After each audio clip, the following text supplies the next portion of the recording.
正緣，一個你可能會容易自己錯過，但可能因為你太忙於工作，或者你太執念於你嘅前任，咁可能你係會錯過咗啲人。即係其實都有個疑問啦，星盤入邊有個叫婚神星，都會好多信徒問啊，咁我未來結婚嗰個係咪一定會係呢個星座？其實呢個更加多你可以理解就係為你同呢個星座嘅人喺今世相互嘅吸引度係會更加強。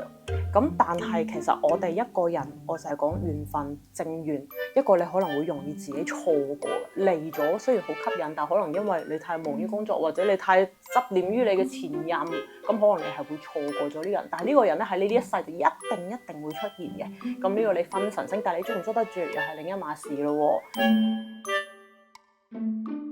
咁調翻轉，好彩我哋中式入邊啦嚇，我哋都會去講話，成日有信徒問我哋